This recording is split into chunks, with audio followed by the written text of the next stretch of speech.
Welcome to A Beer with Mike. Mike Rosenfeld is a web strategy consultant, professor of entrepreneurship, board member, moderator, blah, blah, blah. But sometimes after work, he likes to grab a cold beer and kick back. A Beer with Mike is a quick, casual conversation between industry leaders over a cold one.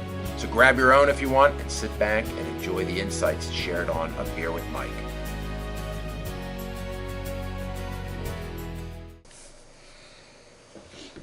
Welcome to A Beer with Mike. I'm Mike Rosenfeld, and today my guest is Greg Stone. Greg is a patent attorney at Whiteford, Taylor & Preston. Greg, why don't you first give us an overview of your firm? Thanks, Mike, and first, thanks for having me. Whiteford, Taylor & Preston is a full-service law firm. We've got about 150 attorneys with offices spread from Delaware down to Northern Virginia. We've got offices in Wilmington, Delaware, Baltimore, Towson, Columbia, Maryland, Washington, D.C., and Falls Church, Virginia.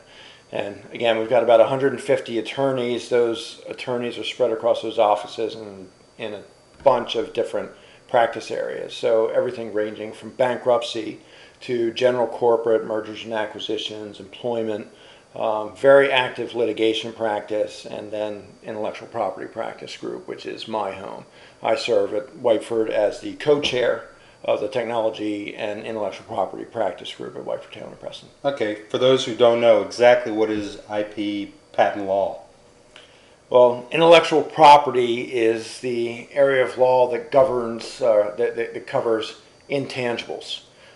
So whether we're talking about patents or trademarks or copyrights or trade secrets, that entire body of law that people avail themselves of to try to protect new innovation, new marketing schemes, new works of art, newly authored materials, that entire body of law is what we refer to as intellectual property. Is there currently any hot topics or hot trends as it relates to intellectual property? There are, and particularly where we're seeing a lot of activity right now, from the patent perspective at least, is one area is green technology generally, which is an area that I'm very closely following, with stimulus dollars promised to flow soon from Department of Energy and elsewhere through the federal stimulus program. A lot of that is slated towards new green technology.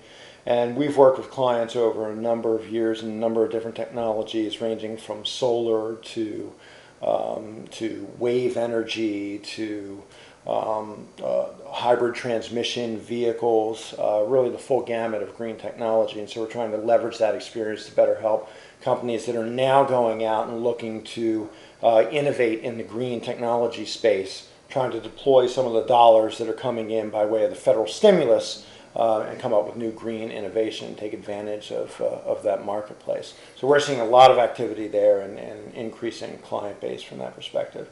Those who follow A Beer with Mike, those who know me professionally know that internet strategy is my game. So as it relates to the internet and the creation of websites and web strategies, are there any IP issues that people should be considering? Absolutely, and in short, all of them. So all of the areas of intellectual property really touch any company that is deploying some kind of technology onto the web. And when I say areas of intellectual property, again, we're talking about copyrights, trademarks, patents, largely for anything that's going out and that the public is seeing. So, from that perspective, any company that is launching some new product, some new service, any kind of new offering on the web has to be cognizant of the different areas of intellectual property, when they need to take what steps for each facet of intellectual property to make sure two things. Number one, making sure that if they've got some innovation in their website, that they're properly protecting it up front, so that they don't launch some new great, fantastic whiz-bang functionality only for their competitors to see it and then rip it off and try to make money by doing an end run around their prior development. Right. But likewise, making sure that what they're launching, that they've invested all this money in developing and then launching on their own website, doesn't infringe on somebody else's intellectual property. So it's really important to try to focus in on those issues as early as possible in the process, as they're in the development stage, before they actually do any kind of web-based launch. Okay. I think it's important. I know that there's copyrights, trademarks, patents, and I think most people get them confused. Is there any way that you can talk about each of those individual types of protections and how they may apply to someone who's developing a web strategy? Right. And if you have any examples, that'd be outstanding. Right. Okay. Well, first, let me give a little bit of an overview of the different areas of intellectual property, and then maybe from there we'll dig into some more specific examples. So again, when we're talking about a web-based technology, a web-implemented technology, it's really touched by all facets: copyright, trademark, patent. And there might even be what we call some trade secret aspects if there are back-end functionalities that aren't clearly evident when somebody is just looking at the website. So when we're talking about those different facets, copyright. Copyright protects what we call literal expression of an idea. Not the idea itself, but literal expression of an idea, which might be embodied in specific photographs. It might be embodied in text or content that is on a web page. It can be embodied in the literal code, the software code that is written to deploy the specific functionality. So that entire body, the literal code itself, and generally content, images, text, any kind of other content that's on the website. That's going to be covered by copyright law. Okay. And it can be protected by filing a copyright application with the United States Copyright Office. Pretty straightforward process.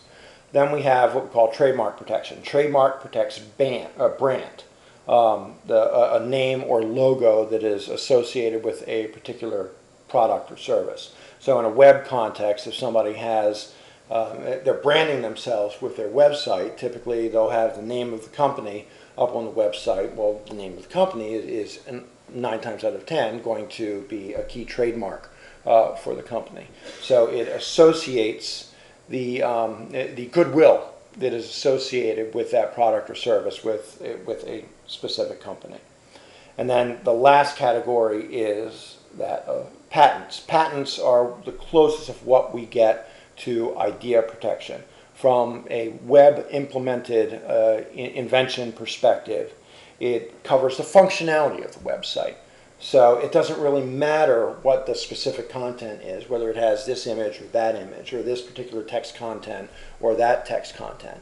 It's more looking at the functionality from the perspective of, let's say, a retailer that has a web presence. Mm-hmm. From the patent perspective, it might protect an innovative way in which the website is soliciting orders or taking in and managing orders, and perhaps integrating the orders that are coming in with a back-end product fulfillment scenario, the packaging and the inventory control.